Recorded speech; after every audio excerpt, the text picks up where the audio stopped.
Hello friends, இன்னைக்கு நம்ம வீடியோவில் குவைத்தில் இருந்து வந்திருக்கும் மிகப்பெரிய மற்றும் கவலைக்கிடமான அப்டேட் பற்றி தான் பார்க்க போகிறோம். ஏர்போர்ட் ஓப்பன் ஆன பிறகு பல பயணிகளுக்கு பெரிய ஷாக்காக இருக்குது. முன்பே புக் பண்ணிய ஃப்ளைட் டிக்கெட் திடீரென கேன்சல் ஆகியிருக்கு. இதனால் மக்கள் என்ன பிரச்சனையை சந்திக்கிறாங்க, இது ஏன் நடந்தது, என்ன செய்யலான்றதை நம்ம முழு விவரத்தோட பார்க்கலாம். வீடியோவை ஸ்டார்டிங்லேருந்து எண்டிங் வரைக்கும் ஸ்கிப் பண்ணாமல் பாருங்கள். ஃப்ரெண்ட்ஸ், முக்கியமான தகவல் என்னன்னு பார்த்தீங்கன்னா, குவைத் ஏர்போர்ட் ஓப்பன் ஆன பிறகு குவைத் ஏர்வேஸ் திடீரென பல டிக்கெட்ஸை கேன்சல் பண்ணியிருக்காங்க. குறிப்பாக மே மாதம் டிக்கெட்ஸ், ஜூன் மாதம் டிக்கெட்ஸை கேன்சல் பண்ணியிருக்காங்க. இவை எல்லாம் முன்பே 2 முதல் 3 மாதங்களுக்கு முன்னாடி புக் பண்ணப்பட்டது. எந்த ஒரு ப்ரியர் நோட்டீஸும் இல்லாமல் டைரக்டாக கேன்சல் பண்ணப்பட்டிருக்கு. இதனால என்ன நடக்குதுன்னு பார்த்தீங்கன்னா, பயணிகள் சோசியல் மீடியாவில் கம்ப்ளைண்ட் பண்ணிட்டு இருக்காங்க. அவங்க என்ன சொல்கிறாங்கன்னா, அட்வான்ஸில் பிளான் பண்ணிய ட்ரிப் கேன்சல் ஆகிடுச்சு, லீவ் பிளான் எல்லாமே வேஸ்ட்டாக போயிடுச்சு, ட்ராவல் பாதிக்கப்பட்டுருச்சு, முக்கியமாக டிக்கெட் ரேட்ஸ் இப்போ அதிகமாக இருக்குது, மீண்டும் புக்கிங் பண்ண முடியாத நிலைமையில இருக்காங்க. இப்போ எல்லாருக்குமே பெரிய சந்தேகம் இருக்கும், இந்த கேன்சல் டெக்னிக்கல் ப்ராப்ளம்னால பண்ணினதா இல்லை ப்ராஃபிட்காக பண்ணியிருக்காங்களா அப்படின்ற சந்தேகம் இருக்கும்.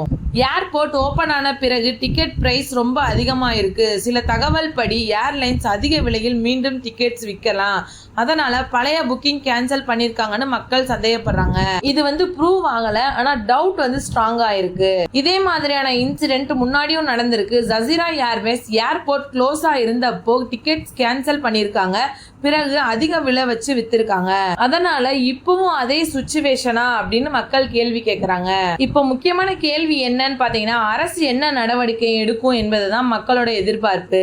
மக்கள் என்ன எதிர்பார்க்கிறாங்க அப்படின்னா, இன்வெஸ்டிகேஷன் நடக்கணும், ஏர்லைன் எக்ஸ்பிளனேஷன் தரணும், பேசஞ்சர் ப்ரொடெக்ஷன் உறுதி செய்யணும்.